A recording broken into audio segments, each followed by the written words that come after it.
4 bangunan ruko dan 2 rumah warga hangus terbakar di Kelurahan Kemantren, Cirebon, Jawa Barat. Diduga api berasal dari warung kelontong BBM eceran yang letaknya saling berdekatan.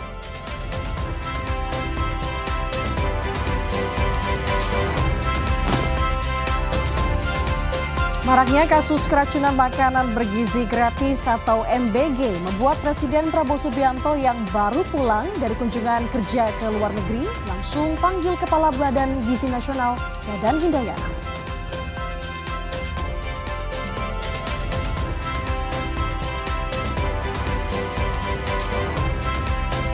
Muhammad Mardiono terpilih jadi Ketua Umum Partai Persatuan Pembangunan P3 melalui aklamasi pada Muktamar Sabtu malam. Amir Uskara sebagai pimpinan sidang bilang pemilihan Mardiono sudah disetujui seluruh kader dan tatib muktamar.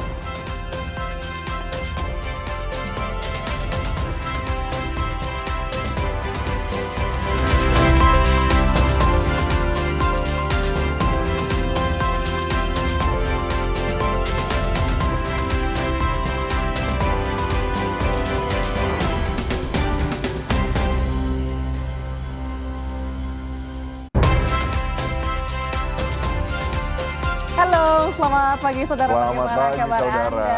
Senang sekali sampai Indonesia akhir pekan kembali hadir menemani Anda di hari Minggu 28 September Betul. 2025. Bersama saya Nanda Aprilia. Dan juga saya Twinca. Nah pastinya di tanggal 28 ini kita mau merayakan banyak hal ya. Karena salah satunya yang gajian udah pada dibayar semua tuh. Nah, berarti yang tanggal 25, 26, 27, bentar lagi yang tanggal 1. Yang tanggal 1 bentar lagi. Iya, nah pastinya Sapa Indonesia akhir pekan pada hari ini kita membawa banyak update dari berita-berita terkini yang ada di dalam negeri maupun di luar negeri. Betul. Dari yang berat ke yang ringan. Nah, Nanda sebenarnya ada update apa sih yang memang terjadi belakangan ini? Oke, kita rekap ya. Kalau di sepanjang minggu ini yang menjadi sorotan tentu nggak lepas dari soal kasus MBG, betul kan? Tadi juga kita udah sebutin bahwa jadi atensi sekarang dari Presiden Prabowo Subianto yang baru pulang dari lawatannya ke luar negeri, bahwa nanti akan memanggil Kepala BGN untuk kemudian didiskusikan dengan pejabat terkait. Kenapa nih sebenarnya? Karena kalau kata Presiden selama lawatannya di luar negeri tetap memantau ya perkembangan ataupun yang ada eskalasinya seperti apa terkait dengan keracunan ini. Nah itu dari MBG. Tapi kalau misalkan lihat lagi di khususnya di hari ini, Edwin, ada apa? Ada banyak sekali. Nah, jadi mulai dari adanya festival. Festival-festival yang memang menarik dan diadakan seperti itu ya. Apa jadi tuh kalau boleh tahu ada tuh? Jakjapan Matsuri. Apa tuh? Nah, itu festival perputaran budaya antara Jakarta dan juga Jepang pastinya yang ada di GBK dari 27 hingga hari ini. Jadi hari ini itu terakhir. Jadi saudara semua mungkin mau berbondong-bondong ke sana abis ini. Tapi bukan cuma Jakjapan Matsuri, tapi juga ada festival kapal yang nanti ada laporan khususnya di Sapa Indonesia akhir pekan. Dan yang terakhir, nggak cuma tadi 2 festival yang ada di luar, Apa nih tapi gongnya ada festival yang akan hadir pada hari ini yakni Road to Suci Fest. Kita akan bahas Suci Fest bersama bintang tamu yang spesial banget, Nanda. Siapa nih? Kita umpetin dulu, jangan bilang-bilang sama saudara biar nonton sampai habis. Tetap bersama kami di Kompas TV. Tapi sebelum ke sana, saudara, kita akan ke informasi pertama terlebih dahulu. Informasi pertama, 4 rumah toko dan 2 rumah warga di Kelurahan Kemantren, Kabupaten Cirebon, Jawa Barat ludes terbakar pada Sabtu malam. Api membakar seluruh bangunan ruko dan rumah yang saling berdekatan.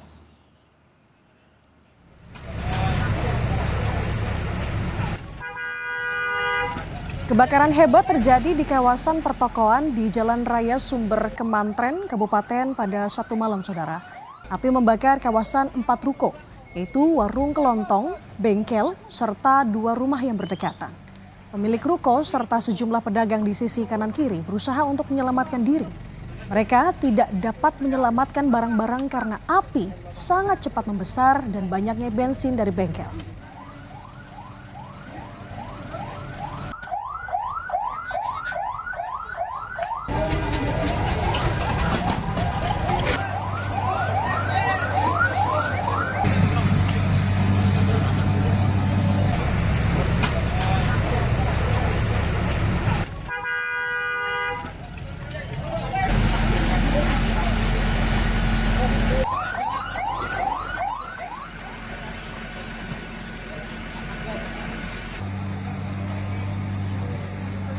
Petugas Damkar Kabupaten Cirebon berusaha untuk memadamkan api di kawasan pertokoan Kelurahan Kemantren, Saudara, Kabupaten Cirebon.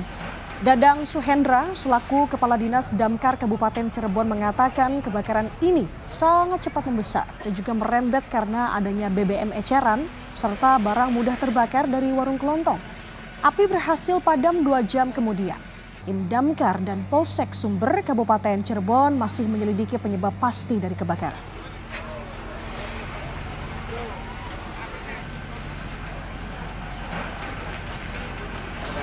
Jadi kurang lebih sekitar 60 pola yang harus terbakar. Termasuk rumah itu Pak Kadis ya? Berarti termasuk rumah Pak Kadis? Rumah yang nempel di belakang kena, ada yang kena. Ini asal muasal apinya dari mana Pak Kadis? Asal muasal api diperkirakan ini ya dari ruko Madura ya, dari ruko Madura awalnya, kemudian merembet menyambar kepada bensin 2 tak, kemudian meledak dan menyambar kepada kabel listrik.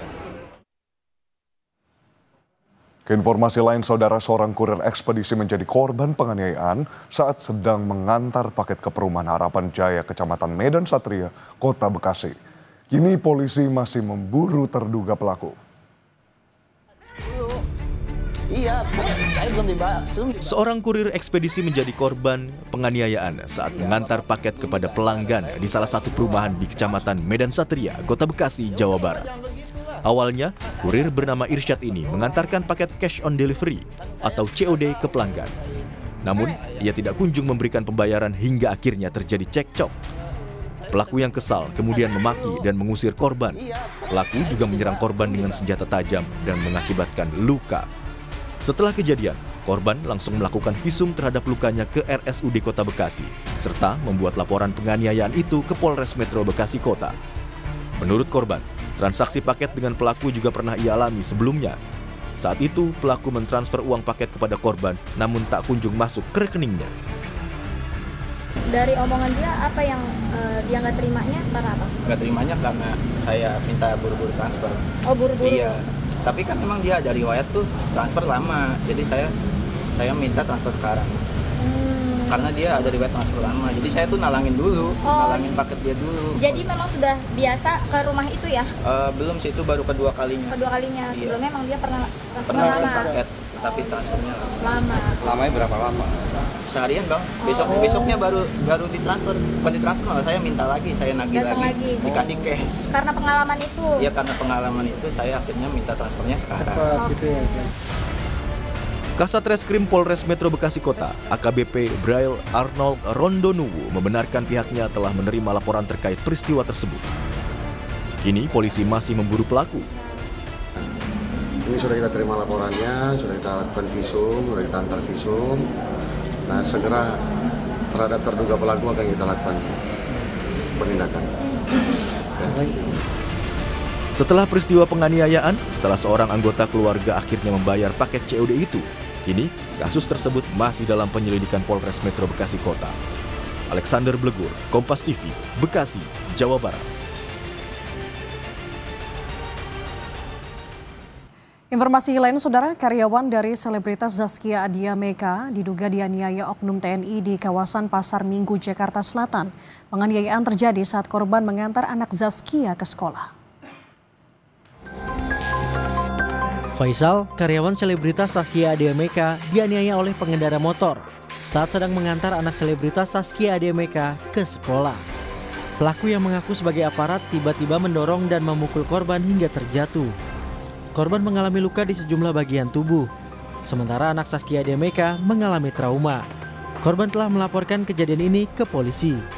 Polisi langsung memeriksa sejumlah saksi.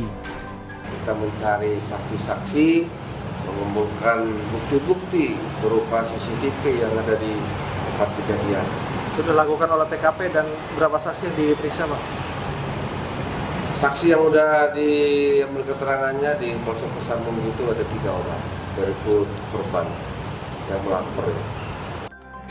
Pelaku penganiaya karyawan selebritas Zaskia Adya Meka ternyata oknum TNI dan sudah diamankan di Denpom Jaya 2 untuk proses hukum lebih lanjut.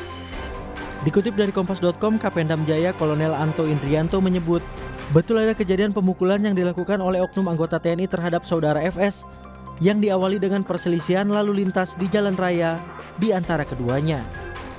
Yang bersangkutan sudah diamankan di Denpom Jaya 2 untuk proses penanganan selanjutnya, termasuk meminta keterangan pihak-pihak terkait sebagai saksi.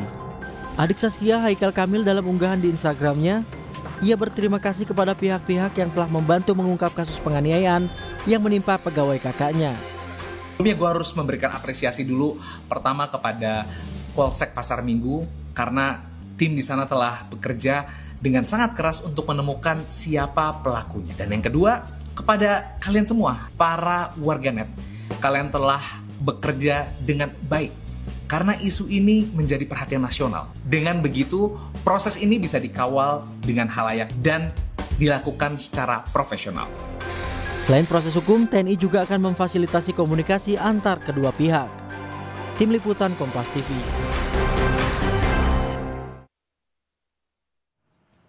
Kita beralih ke informasi dari Jambi, Saudara. Pasangan suami istri di Kabupaten Batanghari ditemukan tewas di rumahnya.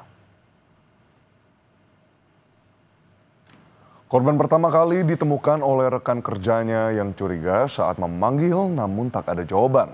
Setelah pintu dibuka, keduanya sudah tergeletak tak bernyawa. Saat ini polisi masih menyelidiki dan memburu pelaku pembunuhan, di mana sejumlah barang bukti sudah diamankan, termasuk telepon seluler dan pakaian. Jenazah kedua korban dibawa ke Rumah Sakit Umum Hamba Muara Bulian untuk keperluan autopsi dan proses penyelidikan.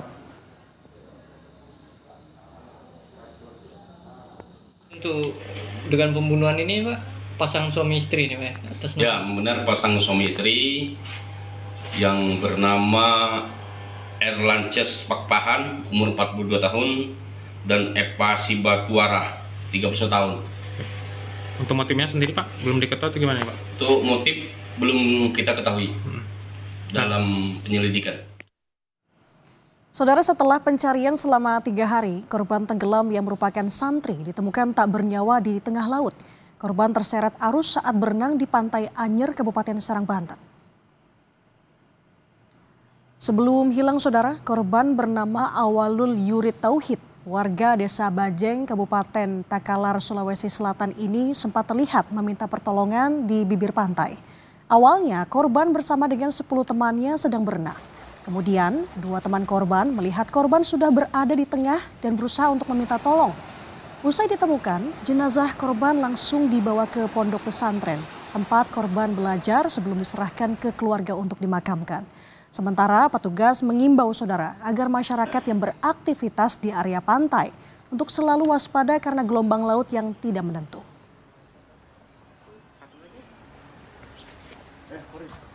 Tim SAR gabungan berhasil menemukan korban dalam kondisi meninggal dunia. Jarak 1,7 nautical mile dari lokasi kejadian. Selanjutnya jenazah dievakuasi ke posko SAR gabungan dan diserah terimakan ke pihak keluarga di rumah duka. Saudara, tetaplah bersama kami di Sapa Akhir Pekan karena ada Muhammad Mardiono yang informasinya terpilih jadi Ketua Umum Partai Persatuan Pembangunan P3 melalui aklamasi pada Muktamar Sabtu malam. Informasinya kami hadirkan usai jeda.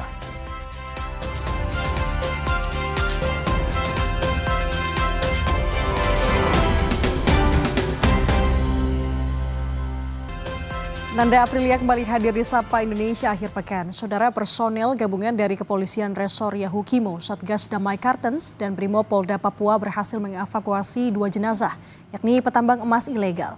Keduanya menjadi korban penembakan kelompok kriminal bersenjata di Bingki, Kabupaten Yahukimo, Papua Pegunungan. Kedua jenazah dibawa ke RSUD DKI Kabupaten Yahukimo untuk penanganan lebih lanjut, saudara, oleh pihak medis. Aparat masih berusaha untuk mengevakuasi 3 korban tewas lainnya. Penembakan ini terjadi 2 kali, di mana insiden pertama terjadi pada Minggu 21 September saat KKB pimpinan Kopi Tua Heluka menembak 2 penambang emas.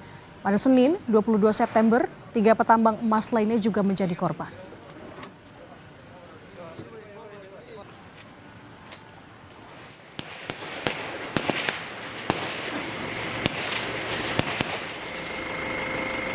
Sebelumnya, upaya evakuasi ini sempat tertunda 3 hari karena terjadi kontak tembak dan cuaca yang buruk.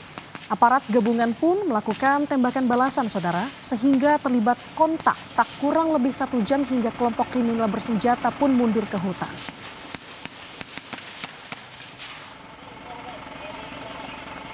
Telah berhasil mengevakuasi 2 dari 5 korban masyarakat penambang yang menjadi korban aksi pembunuhan oleh KKB yang menamakan dirinya Kodap 16 Yahukimo. Diduga korban atas nama Desen Domingus dan Marcelinus Manek ditemukan dalam kondisi meninggal dunia di area Kampung Binki, Distrik Seradala, Kabupaten Yahukimo. Kita ke sorotan lain, saudara. Menteri Koordinator Bidang Hukum, HAM, Imigrasi dan Permasyarakatan Yusril Iza Mahendra mengatakan pengunjuk rasa yang ditahan merupakan orang yang terlibat tindak pidana. Yusril menjelaskan pengunjuk rasa yang ditahan dan ditetapkan sebagai tersangka, bukan pengunjuk rasa murni untuk menyampaikan aspirasi. Mereka adalah pihak-pihak yang diduga terlibat tindak pidana seperti kekerasan, merusak fasilitas umum, dan juga penghasutan.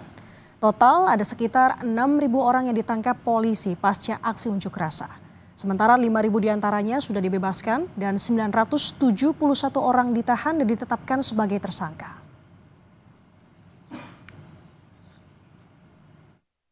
Yang sekarang ditahan dan berstatus sebagai tersangka ada 971 orang, itu tindak pidana umum ditahan yang ikut demonstrasi.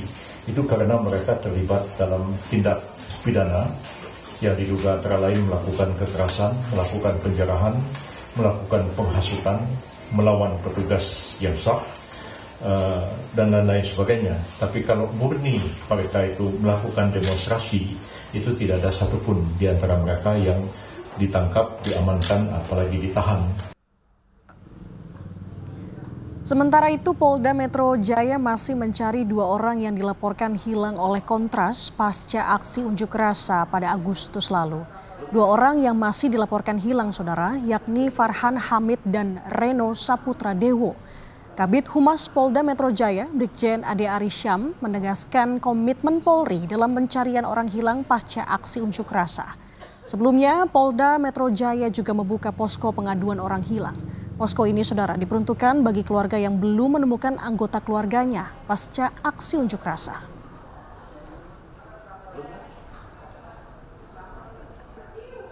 Terus berkomitmen, seperti yang pernah kami sampaikan bahwa saudara-saudara kami yang hilang, yang dilaporkan hilang, itu adalah saudara-saudara kami. Dan tim sudah berkomunikasi dengan pihak keluarga. Jadi mohon doanya, mohon dukungannya dari semua pihak. Tim masih bekerja dan kami berharap ada informasi juga dari masyarakat. Informasi sekecil apapun itu nanti akan didalami oleh tim, ya. Tentunya harapan kita bersama dan mohon doa restu bahwa 2 saudara kita ini ketemu. Wakil Menteri Sekretaris Negara Bambang Eko Suharyanto mengatakan tim reformasi Polri yang akan dibentuk Presiden Prabowo Subianto akan bersinergi dengan tim akselerasi transformasi reformasi bentukan Polri.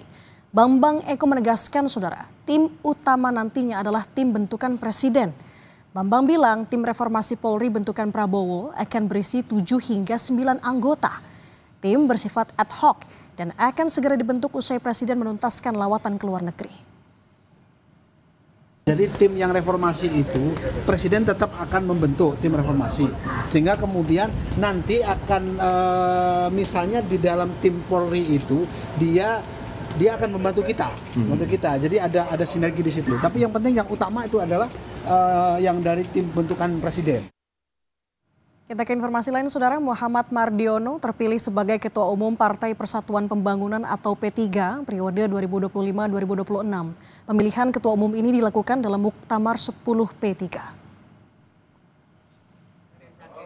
Muktamar ke-10 P3 yang diselenggarakan di kawasan Ancol, Jakarta Utara ini memutuskan Muhammad Mardiono sebagai Ketua Umum P3 periode 2025-2026. Mardiono yang sebelumnya menjabat sebagai PLT Ketua Umum P3 terpilih secara aklamasi.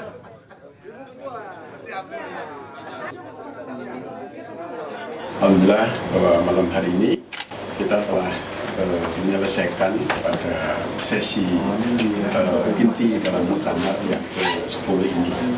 Bagaimana yang diatur dalam pasal 11 ya, anggaran dasar dan rumah tangga, maka proses bisa dipercepat dan kemudian ini kita anggap sebagai penyelamatan ya, dalam kondisi situasi yang sangat darurat. Telah diputuskan secara aklamasi.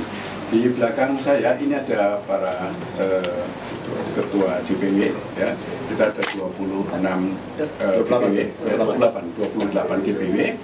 Berikut dengan para ketua cabang dan sekretaris cabang dan termasuk para pemegang hak kedaulatan, yaitu para mukamirin. Itu hampir 80% ya, 80% semuanya menyetujui untuk kita mengambil langkah-langkah cepat agar tidak terjadi keributan yang berkepanjangan. Tetap bersama kami, informasi usai jeda, saudara. Maraknya kasus keracunan makanan bergizi gratis atau MBG membuat Presiden Prabowo Subianto yang baru pulang dari kunjungan kerja luar negeri langsung panggil Kepala Badan Gizi Nasional Dadan Hindayana.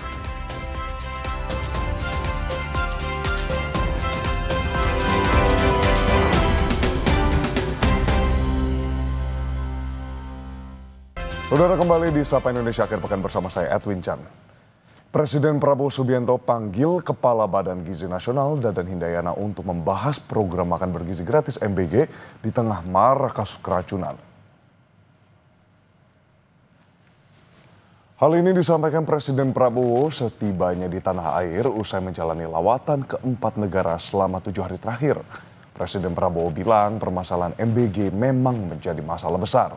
Prabowo menegaskan MBG diluncurkan dengan tujuan baik, yakni memenuhi kebutuhan gizi anak-anak.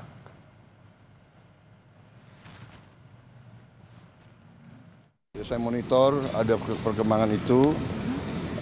Habis ini saya langsung akan panggil Kepala BGN dengan beberapa pejabat. Kita akan diskusikan. Ya. Ini masalah besar. Jadi pasti ada kekurangan dalam awal, ya. Tapi saya juga yakin bahwa kita akan selesaikan dengan baik, ya. Kita harus waspada, jangan sampai ini dipolitisasi.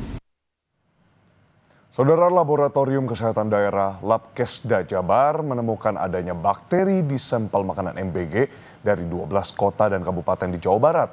Bakteri yang didominasi adalah bakteri Salmonella dan Bacillus cereus.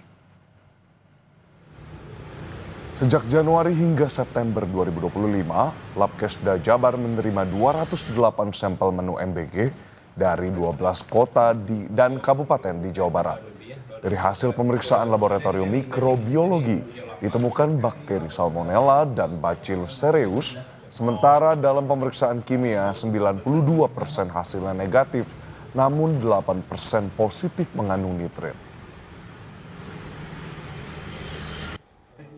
Hasil positif itu dari bakteri-bakteri pembusuk memang yang paling banyak didominasi oleh Salmonella dan juga satu lagi adalah Bacillus cereus. Nah, kalau dari lingkungannya, dari kimianya, yang positif adalah nitrit.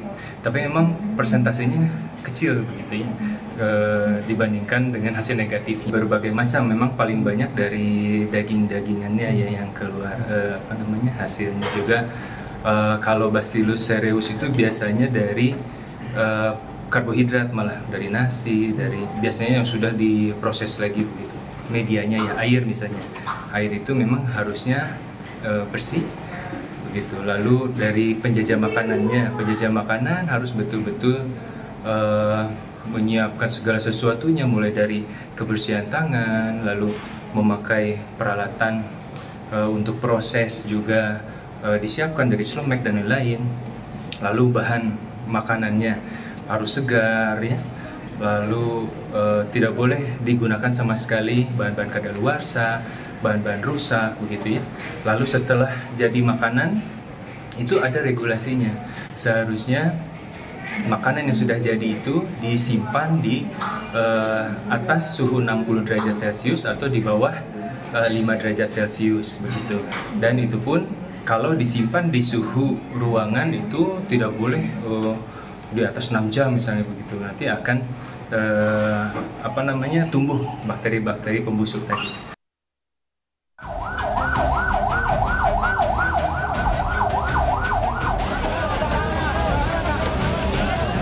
Ada anak-anak saya yang tercinta di seluruh Indonesia dan juga para orang tua. Saya mohon maaf atas nama pikiran.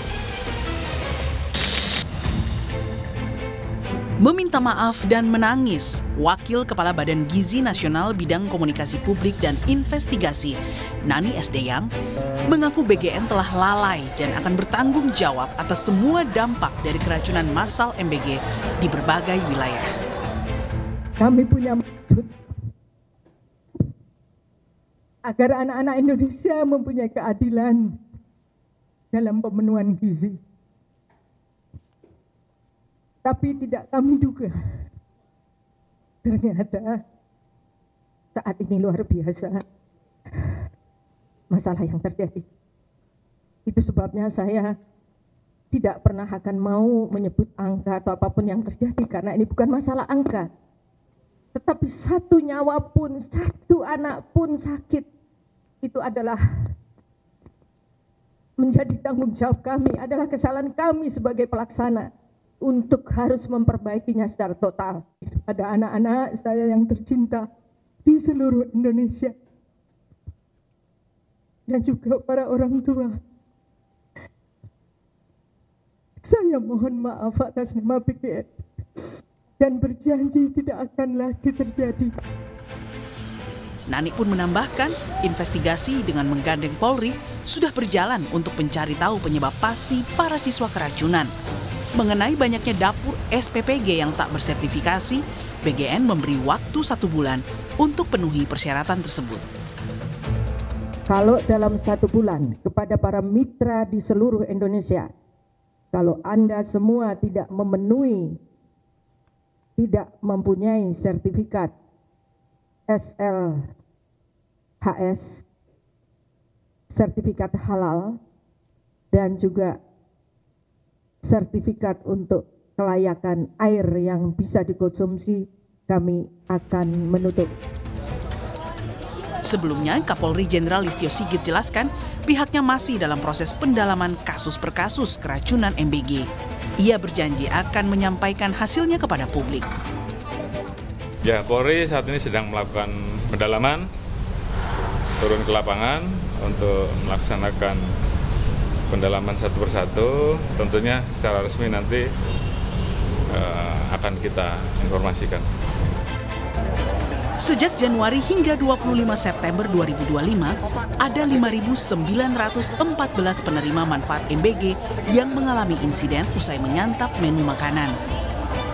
Bahkan pada bulan September saja, setidaknya ada 2.210 orang yang menjadi korban, mulai dari siswa hingga guru. Tim Liputan Kompas TV. Saudara, di tengah maraknya kasus keracunan MBG di sejumlah daerah, makan bergizi gratis di Sukabumi, Jawa Barat berjalan lancar dan menyenangkan. Siswa SD di sana bahkan melihat dan menyambut bahagia saat kedatangan makanan bergizi gratis. Menu yang disajikan juga disukai siswa.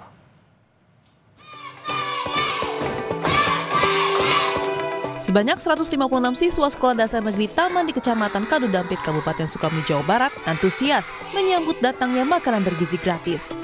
Siswa mulai dari kelas 1 hingga kelas 6 tampak lahap menyantap menu yang disajikan, seperti sayur, kentang, nugget ayam, tempe, buah jeruk, serta susu.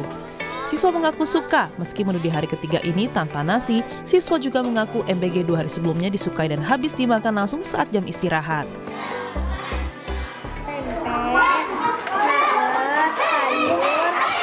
Kentang susu sama jeruk. Gimana? Enak nggak? Enak, suka. Sementara pihak sekolah juga menyambut baik pembagian MBG ini karena selain membantu anak tidak jajan di luar, sekaligus membuat anak kenyang saat pulang sekolah. Dampaknya pun baik, salah satunya kehadiran siswa juga kini mencapai 100% alias tidak ada lagi siswa yang bolos pembelajaran sekolah. Ini hari ketiga, karena kami baru mendapatkan MBG setelah pemerintah meluncurkan MBG di seluruh wilayah Indonesia, tapi kami baru mendapatkan di hari ketiga hari ini. Antusiasnya cukup luar biasa. Bahkan di hari pertama itu anak-anak kelihatan bahagia, loncat-loncat sampai teriak-teriak ketika mendapatkan MBG tersebut. Pihak sekolah ada sebuah kekhawatiran melihat berita di mana-mana, tapi alhamdulillah kami meminta dan memohon supaya menu tersebut tetap dipertahankan dan tetap disukai oleh anak-anak. Pihak sekolah juga berharap menu yang disajikan tetap sesuai dengan konsumsi gizi yang berimbang dan tetap menjaga kebersihannya agar hal yang tidak diinginkan terjadi. Andries Muhtar, Kompas TV, Sukabumi, Jawa Barat. Saudara, informasi selengkapnya terkait keracunan makanan MBG di Bandung Barat, Jawa Barat akan disampaikan oleh jurnalis Kompas TV Ahmad Fadilah dan juru kamera Abdul Rohim. Selamat pagi Fadil, hingga pagi ini berdasarkan data ada berapa orang yang diduga keracunan usai menyantap makanan MBG di Bandung Barat dan berapa yang masih dirawat? Ya, Edwin dan saudara, selamat pagi.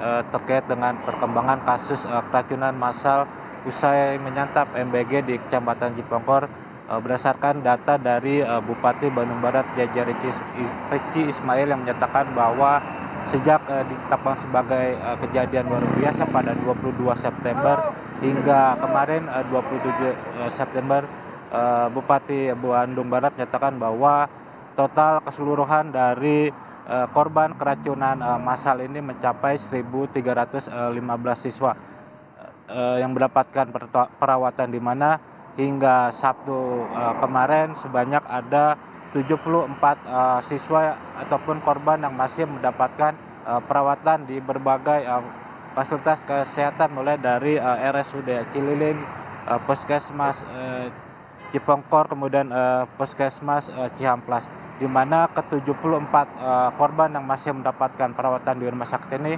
kondisinya sudah mulai membaik. Meski saat datang ke rumah sakit ataupun berbagai fasilitas kesehatan mengalami gejala keracunan seperti mual, pusing, kemudian sesak napas hingga kejang-kejang.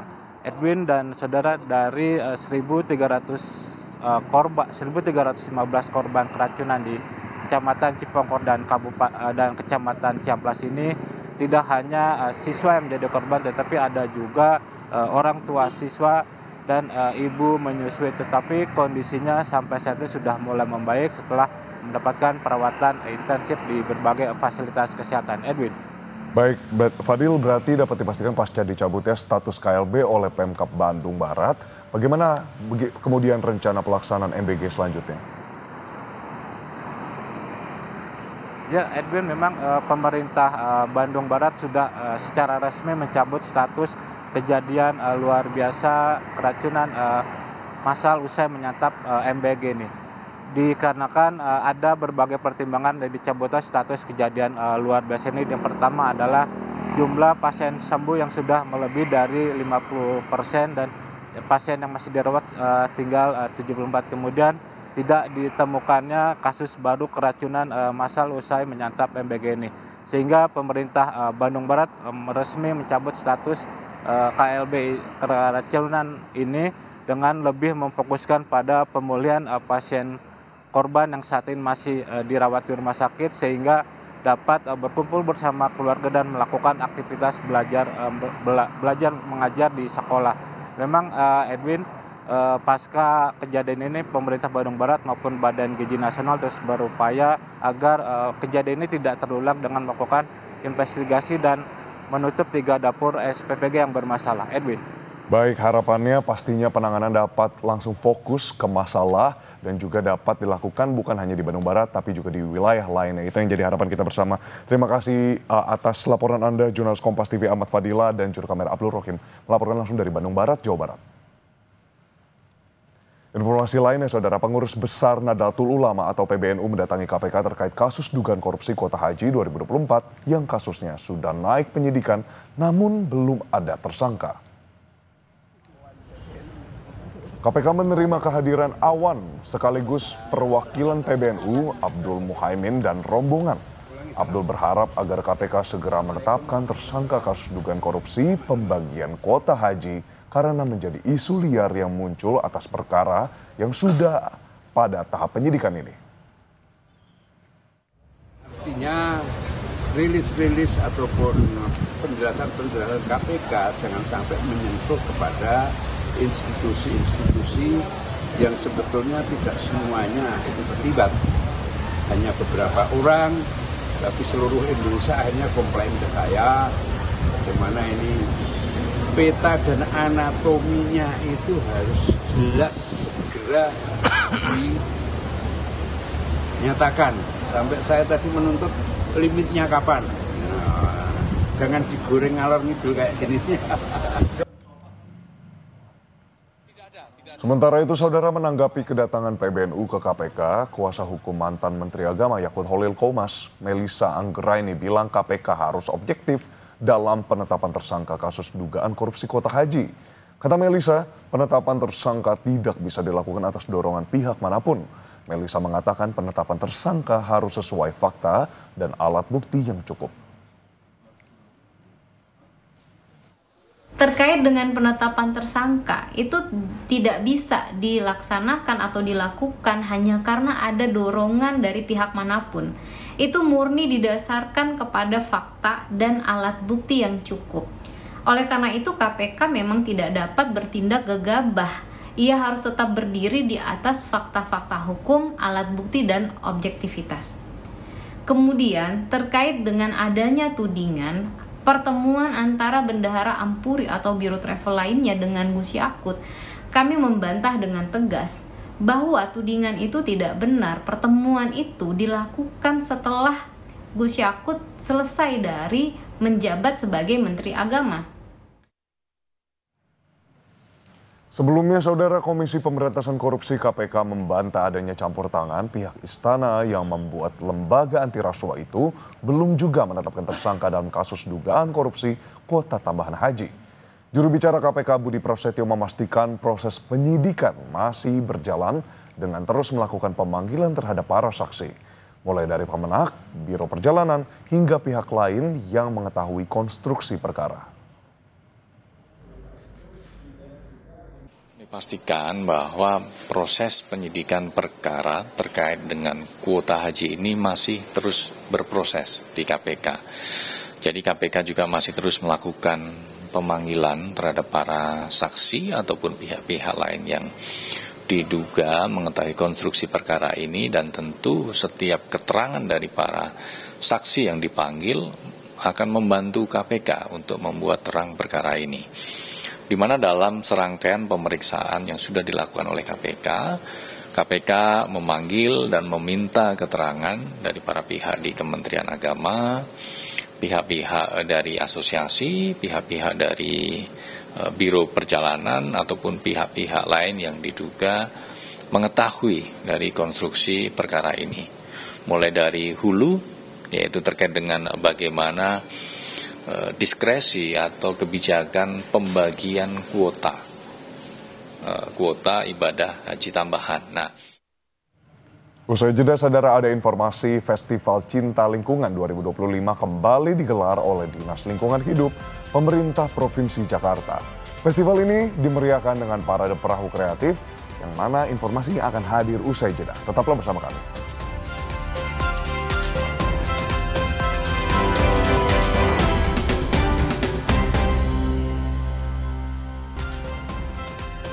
Festival Perahu Cinta Lingkungan Jakarta kembali digelar oleh Dinas Lingkungan Hidup Pemerintah Provinsi Jakarta. Melibatkan 43 unit pengelola sampah di wilayah Jakarta, beragam perahu hasil daur ulang sampah menghiasi kawasan Kali Ciliwung.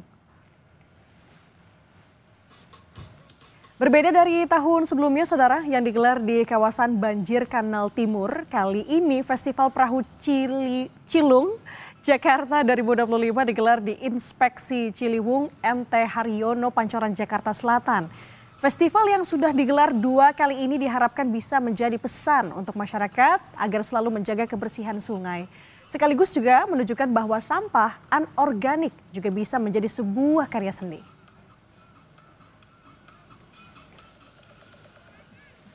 Kita sudah terhubung dengan jurnalis Kompas TV ini Putu Trisnanda dan juru kamera Bondan Wicaksono. Selamat pagi Putu, bagaimana keseruan Festival Perahu Cinta Lingkungan atau Cilung ini? Udah naik perahunya belum? Nah itu dia, tadi sebenarnya saya udah curi-curi naik duluan, tapi karena acaranya sebentar lagi akan dimulai Nanda dan juga saudara, makanya ini lagi clear area dulu, disumpetin dulu begitu ya, supaya nanti jadi surprise bagi masyarakat yang datang ke Festival Perahu Cinta Lingkungan atau Perahu Cilung 2025 di kawasan Ciliwung atau tepatnya di sekitar Jalan MT Haryono begitu. Nah tapi tenang Nanda, saya masih tetap punya banyak hal yang menarik, salah satunya ini stand-stand dari suku dinas lingkungan hidup di Jakarta. Salah satunya adalah dari Kota Administrasi Jakarta Utara yang menunjukkan ataupun juga memberikan informasi dan edukasi kepada masyarakat tentang bagaimana cara untuk mendaur ulang atau mengubah dari sampah jadi sebuah karya seni atau malah jadi sesuatu yang bisa dipakai di kehidupan sehari-hari. Juru kamera Kompas TV Bondan akan menunjukkan kepada Anda, ini saya berada salah satunya adalah di karya seni begitu ya, yang terbuat full dari tutup botol Nanda dan juga saudara. Jadi kalau dilihat ini adalah burung begitu ya, ataupun juga pemandangan yang semuanya full dari botol minuman plastik begitu. Nah kalau bukan hanya tutup botol saja yang bisa digunakan, tapi botolnya ini juga bisa jadi satu karya seni, misalnya jadi pajangan rumah bisa. Kemudian ada juga yang jadi ayam jago ya kan, daripada ayamnya cuma diliatin, ini bisa dimasukin ke rumah tidak berbau, bisa jadi pajangan. Nah kemudian juga bisa jadi pajangan lain seperti ini, ada yang jadi sepeda, ada yang jadi motor, ada juga nih yang karena ini dari Jakarta Utara, salah satunya yang menarik Nanda dan juga saudara adalah lingkungannya ini kan dekat dengan pesisir, jadi banyak kerang-kerang begitu ya. Nah dibuat bukan cuma jadi tumpukan aja, tapi bisa jadi toilet. Nah ini juga tentu bisa digunakan untuk masyarakat sekitar supaya tetap memiliki kamar mandi yang bagus dan juga estetik. Nah, untuk mengetahui kira-kira aktivitasnya apa saja dan di stand ini juga memberikan edukasi apa saja, saya akan mengajak Anda untuk berbincang dengan Mas Muhammad Amin. Ya, selamat pagi. Mas Amin, ini standnya salah satu yang stand out gitu ya, menarik perhatian. Ini sebetulnya karya-karya ini tuh memang tujuannya untuk dijual belikan, dipertunjukkan atau seperti apa sih? Kami edukasi Mbak, edukasi. Jadi Jakarta Utara semenjak tahun 2025 ini di bulan Februari, tanggal 17 Februari ini kami dijadikan sebuah percontohan tingkat pengolahan sampah tingkat nasional oleh Kementerian Lingkungan Hidup. Jadi kami bagaimana caranya sampah-sampah yang tidak bernilai ekonomi menjadi sebuah bernilai ekonomi. Contohnya sampah-sampah plastik seperti ini. Jadi kami melakukan berbagai macam edukasi pengolahan sampah dari yang anorganik, organik, B3 dan residu. Bagaimana sampah ini diperlakukan oleh masyarakat. Karena di masyarakat itu harus milah sampah menjadi 4 bagian sesuai dengan Pergub 77 tahun 2020 tentang pengolahan sampah. Dengan kita pilah sampah, kemudian kita mengolah sampah, otomatis sampah yang akan dibuang ke Bantar Gebang semakin sedikit. Begitu gambarannya. Oke. Nah ini kan juga Festival Cilung atau Perahu Cinta Lingkungan ini kan sudah 2 kali ya Mas ya. Kalau dari data yang saya dapat ini kan ada sekitar 230 ton sampah begitu ya per hari ya Mas ya. Nah per hari itu kan berarti banyak banget di Jakarta. Berarti pesannya dengan adanya festival kemudian stand-stand ini apa sih yang mau disampaikan? Pesan kami kepada masyarakat tidak boleh membuang sampah di sungai. Tidak boleh buang sampah sembarangan, tapi buanglah sampah pada tempatnya sesuai dengan jenisnya dan dikelola dengan baik dan benar. Gitu pesan kami. Jadi kami melakukan berbagai macam edukasi pengolahan sampah semenjak dari RT, RW, sekolah, semenjak dari dini kita melakukan pengolahan sampah itu. Dan edukasi ini secara terus-menerus kita lakukan. Karena apa? Selagi kehidupan ini ada, sampah akan tetap ada Mbak. Apalagi partisipasi masyarakat. Nah, kita mendorong bagaimana masyarakat itu berpartisipasi. Karena tanpa adanya peran dari masyarakat, Jakarta ini akan tetap kotor. Jadi pemerintah itu butuh bantuan antara pemerintah, masyarakat, dan dunia usaha. Gitu. Tanpa ada itu, ya kita bullshit lah untuk mengelola sampah yang ada di wilayah Jakarta ini. Oke, gitu. baik, terima kasih Mas Amin. Semoga stand-nya ramai ya, jadi bisa memberikan edukasi bukan hanya untuk warga Jakarta Utara aja, tapi seluruh Jakarta. Terima kasih Mas. Nah nanti saudara dan juga Nanda, ini selain stand dari Jakarta Utara, ini ada banyak, ada makanan juga buat cemil-cemil, dan tentu saja yang ditunggu adalah Festival Perahu Cinta Lingkungan. Ada sekitar 43 perahu yang nantinya akan menghibur mata masyarakat yang datang ke kawasan ini. Jadi gimana? Nanda mau ikut naik perahu sama saya, atau mau jajan-jajan cemil-cemil, atau mau beli ini souvenir-souvenir di stand? Ayo pilih yang mana? Saya sih pilih lihat Putu mau naik perahu cumi-cumi atau gurita tadi ya. Kayak seru banget sembari bawa yang ayam-ayaman yang tidak berbau kata Putu. Kita tunggu nanti bagaimana laporannya dari sana. Terima kasih atas laporan Anda, jurnalis Kompas TV ini Putru Trisnanda. Selamat bertugas kembali. Informasi lainnya saudara, Dewan Perwakilan Daerah Republik Indonesia resmi meluncurkan program Senator Peduli Ketahanan Pangan yang digelar di 4 provinsi di Indonesia pada Sabtu 27 September 2025. Langkah ini dilakukan untuk mendukung program Astacita Presiden Prabowo dalam mencapai swasembada pangan.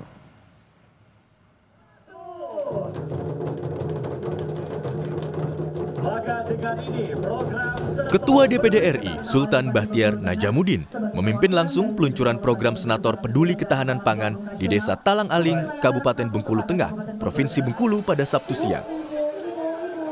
Program Senator Peduli Ketahanan Pangan ini diawali dengan penanaman benih jagung oleh anggota DPD RI Subwil Barat 1 bersama Wakil Menteri Pertanian dan Wakil Menteri Kehutanan, diikuti oleh pemerintah daerah dan Forkopimda Bengkulu. Komoditas jagung ini dipilih karena bernilai ekonomi tinggi, mudah dibudidayakan, sekaligus mendukung kebutuhan pangan dan pakan ternak nasional. Secara keseluruhan, ada 45 ton bibit jagung hibrida yang ditanam. Selain itu, ada juga penanaman 1 juta pohon dalam rangka Green Demokrasi dan penebaran 10.000 bibit ikan nila.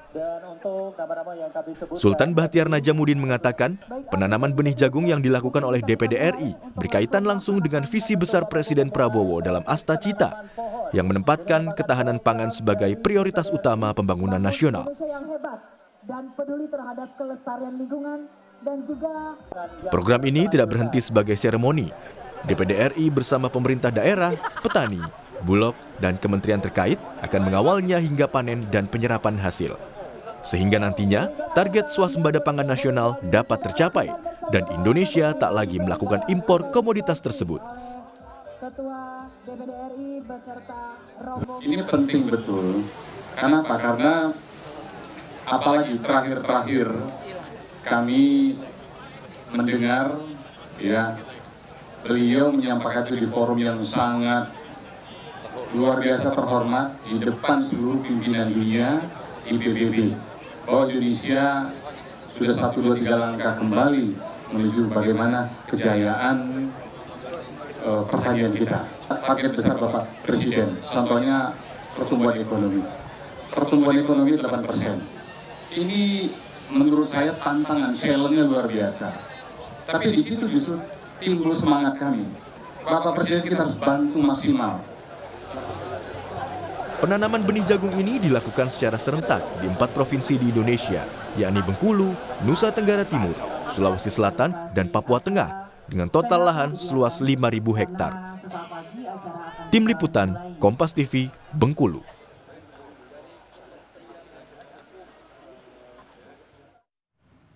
Program Senator Peduli Ketahanan Pangan resmi diluncurkan Dewan Perwakilan Daerah atau DPD RI di Kabupaten Kupang, Nusa Tenggara Timur. Program ini, saudara, dijalankan sebagai komitmen para senator untuk mendukung tercapainya ketahanan pangan nasional, seturut dengan Astacita Presiden Prabowo Subianto.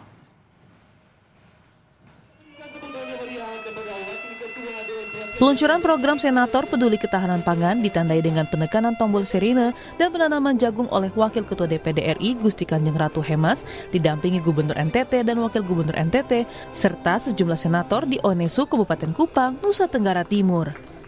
GKR Hemas menegaskan, melalui program ini DPD RI berkomitmen mendukung ketahanan pangan nasional seturut semangat Astacita yang dicanangkan Presiden Prabowo Subianto. GKR Hemas juga bilang, NTT dipilih menjadi salah satu dari 4 lokasi pencanangan program ini karena NTT memiliki potensi pertanian jagung yang bisa dikembangkan ke depan. Karena itu, intervensi DPD RI dinilai bisa mendorong percepatan pengembangan di sektor ini. Untuk program DPD, sebetulnya tidak hanya dalam rangka hari ulang tahun saja, tapi kami ini sebetulnya di daerah itu sudah khususnya dari Sulawesi dan dari Sumatera dan dari seluruh subwilayah ini, kami ini sudah bergerak sebelumnya itu dengan para petani. Sesuai dengan kebutuhan petani, kita selalu menghubungkan, anggota DPD bisa menghubungkan kepada kementerian. Ya, jadi kementerian itu tidak kami undang, tapi saya paranin, kita datangi supaya cepat untuk kita mendapatkan sesuai dengan usulan daripada masyarakat yang ada di daerah. Kira-kira seperti itu yang kita lakukan sebelumnya. Sementara itu, Gubernur NTT menyambut baik program Senator Peduli Ketahanan Pangan ini. Baginya, luas lahan pertanian di NTT masih cukup untuk pengembangan pertanian jagung, sehingga butuh sentuhan atau stimulus agar produksi dan pengolahan jagung bisa meningkat dan memberi manfaat ekonomi bagi petani. Pertama, berterima kasih untuk program DPD Senator Peduli Pangan ini, karena dengan acara hari ini semakin menambah pembukaan lahan yang terjadi di Nusa Tenggara Timur. Hari ini kita dapat 500 hektar lagi, 50 hektar di Kabupaten Kupang dan nanti 450 hektar di 9 kabupaten yang lain. Semakin menambah, dari tadi sudah disebutkan oleh Pak Dirjen juga, kami punya ada 28.000 opla yang akan kami kejar tahun ini juga. Tadi juga saya dengar juga kita usulkan berbagai pembukaan lahan yang lain. Peluncuran program ini juga dibarengi pemberian bantuan alsintan, pupuk dan benih bagi puluhan kelompok tani yang ada di Kabupaten Kupang. Tim Liputan, Kompas TV, Kupang, Nusa Tenggara Timur.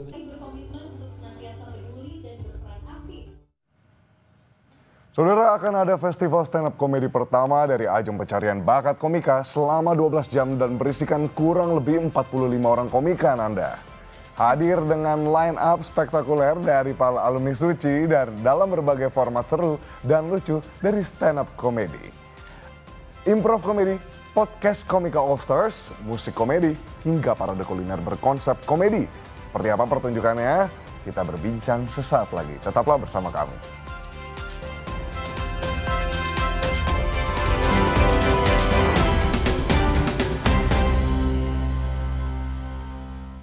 Selamat pagi, masih bersama saya Abdul Aryan di Sapa Indonesia Akhir Pekan. Hari ini saya akan menyambut tase program Indonesia Akhir Pekan selama 6 tahun saya akan ada di sini. Kalau biasanya ada Edwin dan Nanda, sekarang saya akan ada di sini sendirian. Oh aduh, tapi sebelumnya ini serem juga nih ya di sabotase ya. Iya. Sampai 6 tahun nih berarti kita terancam nih 6 tahun ke depan. Udah dikontrak langsung 6 tahun. Bukan main-main Cing yang satu ini ya. Iya. Kasihlah kesempatan untuk anak baru di antara dua ini. Justru harus kasih kesempatan yang umurnya udah banyak. Oh gitu. Kan secara logika aja. Apa nih? Kesempatan di dunia itu masih tinggal sedikit. Oh gitu. Tolonglah kasih kesempatan.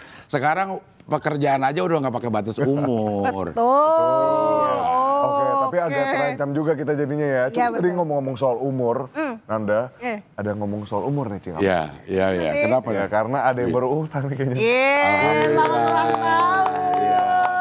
Ulang tahunnya kapan sih, Cing? Kemarin, dan kemarin kebetulan itu ulang tahun saya yang keempat di tahun ini. Saya 4 kali. 4 kali ya, 3 bulan sekali. 4 kali tahun ini.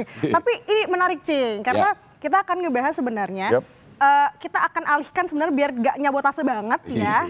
Jadi kita arahin lagi nih Edwin.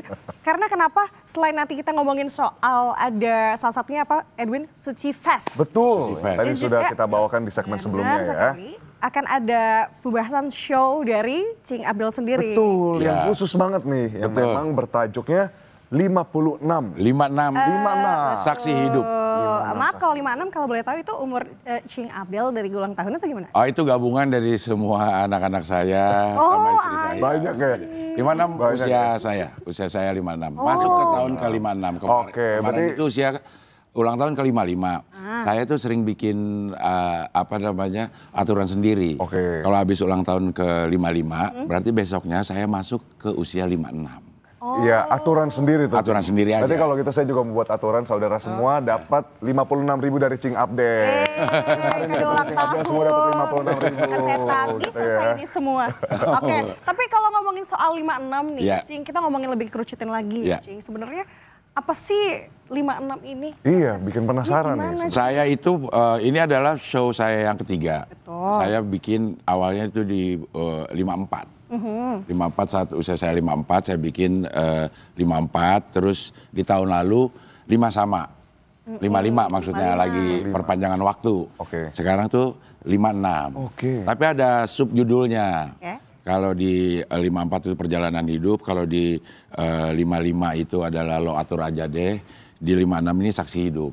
Jadi saya akan menceritakan saya sebagai saksi hidup yang sudah melewati 7 presiden di Indonesia. Saya akan bahas tuh satu-satu tuh. Dari mulai zaman Pak Harto sampai zaman Prabowo. Oke, jadi deep ya ternyata ya. Iya. Tapi dalam program ini berarti sudah 3 tahun berjalan. Cing Abdel, yang membedakan program 56 ini dengan 55 dan 54 apa nih? Umur saya. Oke. Kalau di 55 kemarin ya, ini kita itu tour. Tur ke 5 kota di Indonesia, ada beberapa di luar negeri di Istanbul, dan terakhir nanti insya Allah November akan di Berlin. Kalau di 56 cuma sekali di Jakarta aja. Jakarta. Gitu. Cuma satu. Sekali. Tapi kepikiran kenapa sih dengan temanya pengen ngulik dari presiden pertama sampai ke sekarang gitu, Cing? Triggernya apa? Pasti kan ada ihwalnya nih, ide ini tercetus. Betul, dan ada apa nih dengan angka genap nih? Kalau ganjel kemarin itu judulnya agak nyeleneh, ini balik jadi serius lagi nih. Mungkin ada refleksi yang dilakukan kalau di 54 dan 55 itu lebih banyak menceritakan perjalanan hidup saya. Betul. Kalau di 56 saya ini akan mencoba ngambil POV tentang sebuah kejadian. Jadi opini saya terhadap sebuah kejadian, pendapat saya tentang sebuah kejadian. Jadi hampir mungkin sedikit sekali akan menceritakan tentang perjalanan hidup. Misal di zaman Soeharto itu saya akan membahas masalah Petrus misalnya. Saat itu kan saya lagi kecil, terus ternyata ada berita tentang Petrus itu gimana. Nah itu saya akan ceritakan dibandingkan dengan zaman sekarang. Oke, nah gimana caranya Cing Abdel ngekemas yang tadi agar menjadi menarik juga. Terus untuk humornya juga kan biar tidak hilang gitu. Gimana? Apa tetap jadi be yourself Cing Abdel aja nanti untuk penampilannya? Tetap sih jadi diri sendiri ya.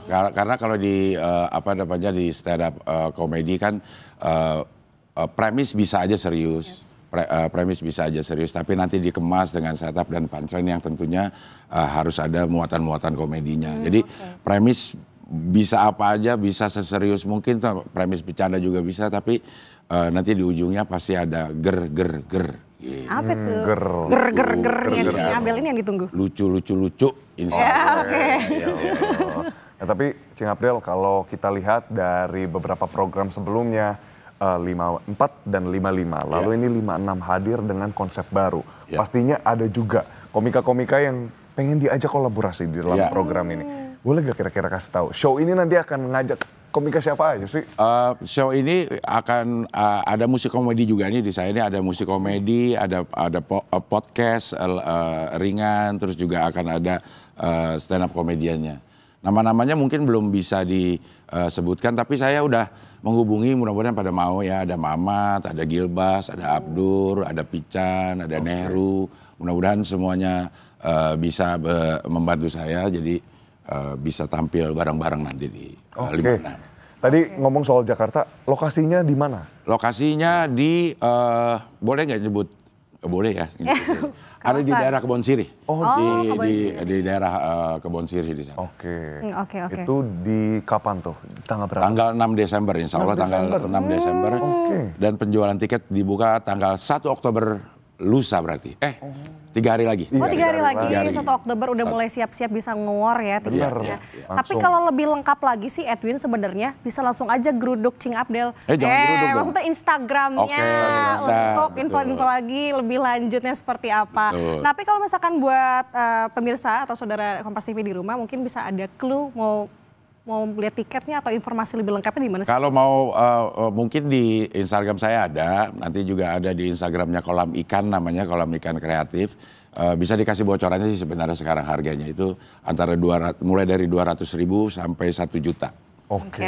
200 sampai 1 juta dan ini karena di waktu 5 sama kapasitas 1.000. 1.000. Ini akan lebih intimate aja, ya, karena akan lebih intimate. Jadi buru-buruan aja untuk nge-war tiket karena mungkin akan cepat habis. Oke. Ini soal show 56. Pastinya kita tunggu-tunggu bareng 1 Oktober. Jangan lupa abis ini langsung geruduk Instagramnya Abdel. Pun langsung juga DM. Jangan lupa tadi ada kata kunci kan, di capture aja omongan saya 56.000 tapi bercanda saudara. Voucher, macam voucher. 56.000 voucher ulang tahun ya. Tapi bohong. Tapi bohong, ya. udah panik. Agak-agak itu seret nanti. Tapi Cing, tadi kita udah dengar soal 56. Masih akan ada program yang tadi kita sudah bahas, Nanda. Yes. Suci Fest ya akan kita bahas di segmen berikutnya. Jadi tetaplah bersama kami. Cing mau pengantar dulu? Tetaplah bersama kami. Tetaplah bersama kami di Sapa Indonesia Akhir Pekan.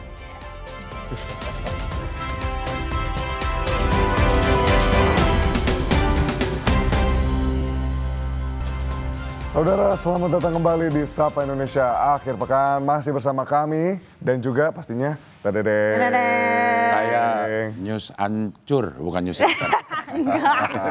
Terus hancur. Oke, tadi kita udah ngomongin yang show-nya Cing Abdel. Sekarang kita mau ngomongin soal Suci Fest 2025. Karena kenapa? Karena Cing Abdel nanti yang akan jadi host dari Suci Fest 2025. Gak akan kalah pecah nih saudara nih. Sampai suara saya pecah juga nih hari ini nih. Kacau juga nih hari ini suaranya. Kamu nervous ya ketemu Cing Abdel? Makanya ini deg-degan banget nih Kak. Deg-degan ya? Tapi sebenarnya nggak saya sendiri yang jadi host ya di Suci Fest ini karena acaranya dari siang sampai malam. Jadi hostnya itu dibagi 2 sesi. Ada hostnya siang itu Ate sama Rais, terus di host malam ada Ajis Doa Ibu dan saya gitu. Jadi memang ada pembagian-pembagiannya. Ya. Oke, jadi bakal kalau dari informasi Cing Abdel berarti bakal ada seharian itu. Seharian. Ketawa terus itu. Waduh. Kapan sih BTW nih? Tanggal 25 Oktober. Lagi. Tanggal 25 Oktober. Di Balai Kartini. Di Balai Kartini. Di Balai Kartini. Oke. Deket tuh ya. Deket Jadi bisa langsung nyasar aja ke sana. Tapi kalau dari segi program-programnya Cing, ada apa aja sih? Dan ini kan jadi Suci Fest yang kali pertama betul ya? Kali pertama ini. Apakah ini hanya untuk nantinya Road to Suci 12 atau sebenarnya di dalamnya ada apa aja sih? Sebenarnya ya kalau Suci Fest ini dari beberapa informasi yang saya terima ya. Karena Suci sudah berjalan selama 11 season dan belum ada satu acara yang menyatukan semua peserta atau yang terlibat di Suci selama ini dari Suci 1 sampai 11. Dan di Suci Fest ini semua yang tampil adalah komika-komika yang terlibat di Suci 1 sampai Suci 11. Jadi banyak segmennya gitu. Ada yang stand up, nanti ada perempuan suci istilahnya, peserta-peserta suci yang perempuan. Nanti ada stand up in English, itu ada peserta-peserta yang memang memakai bahasa Inggris, ada Enieng, ada Mo Sidik, terus ada Bendanio, terus juga ada podcast gagal juara, yang gak juara-juara dibikinin podcast gitu.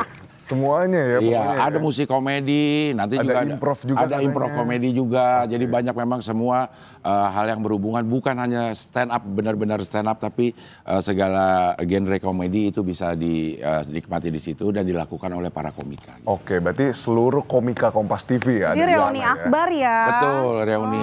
Seru kali. Walaupun peserta Suci cuma 1 yang namanya Akbar. Oh iya benar. Ya, juara kedua pada saat Suci 1, tapi kita bikinnya reuni akbar. Iya. Bukan Akbar doang yang boleh ikut, yang lain juga boleh sih.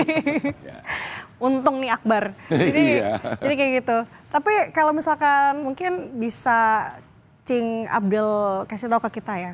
Jadi keseruannya yang lain yang tadi ya Cing Abdel sebutin, apalagi sih bisa kita. Nanti juga ada festival kuliner di situ. Festival kulinernya bukan sembarang kuliner karena itu akan disajikan secara komedi. Nah itu kayak gimana sih juga gimana ya? Iya. Kita jadi mikir juga. Mungkin nanti beli bakso dia disuapin misalnya gitu. Tapi begitu suapin di sini ada KPK. Aduh, ini dari tadi awal-awal kita direbut kekuasaan kita, kayak tahu rebut kekuasaan ya.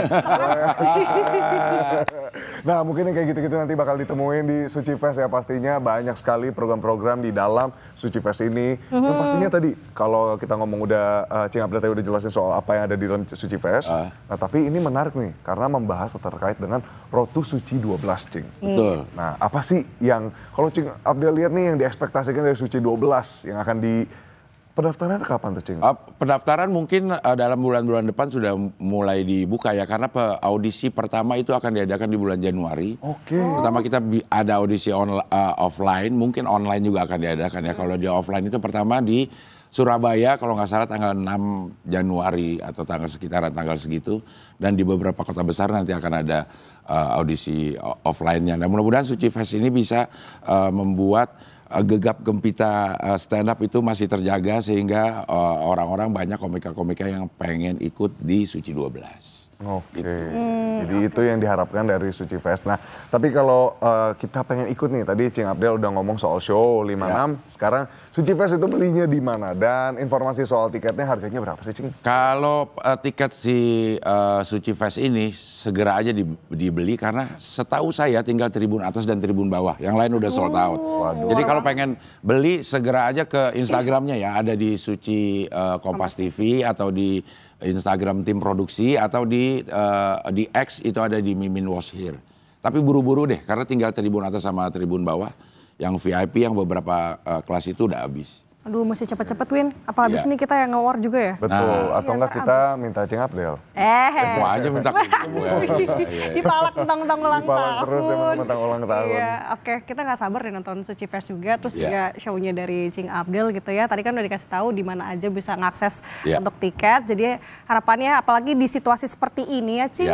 Humor tuh butuh banget ya. Betul, mungkin ini untuk sebagai pelampiasan mungkin ya, pelampiasan kita ingin ketawa. Kalau ketawa sendiri nggak ada sebab kan juga kayak orang gila ya.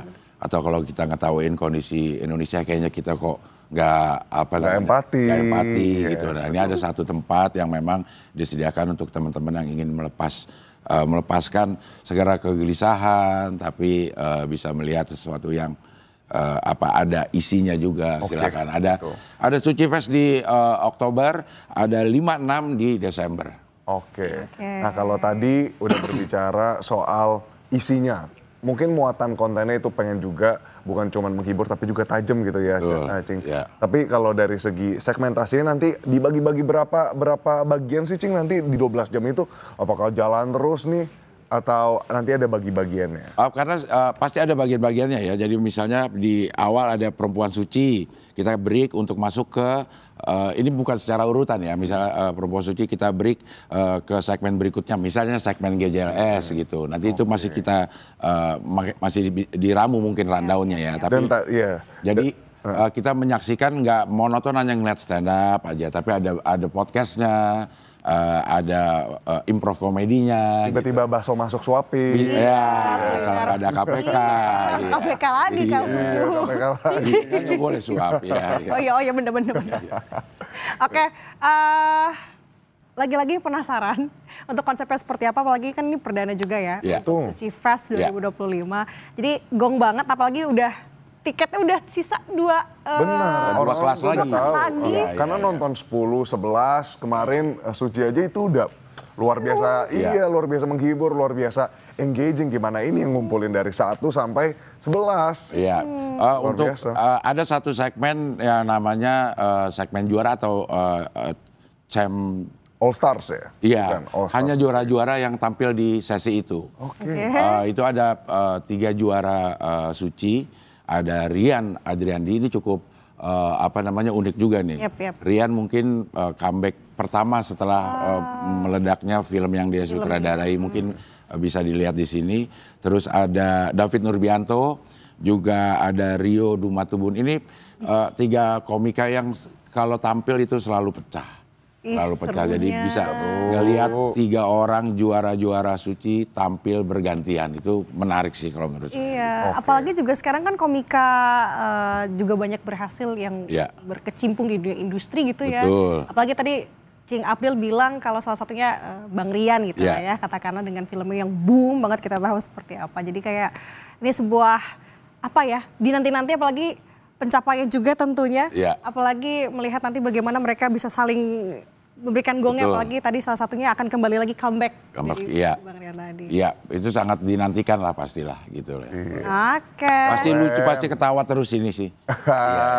Ya pastinya kita tunggu, dan saya sih tetap penasaran ya Cing sama tadi apakah akan ada yang nyuapin kita. Kamu kulinernya ini yang ditunggu-tunggu ya kayaknya. Kayaknya udah lapar ya. Kayaknya kamu lapar ya. Ngomong-ngomong lapar, kayaknya kita memang harus makan bubur sehabis ini, Cing, karena Cing April kan pecinta bubur. Sangat pecinta bubur. Aduk apa nggak diaduk? Ya diaduk dong. Ya, kecewa.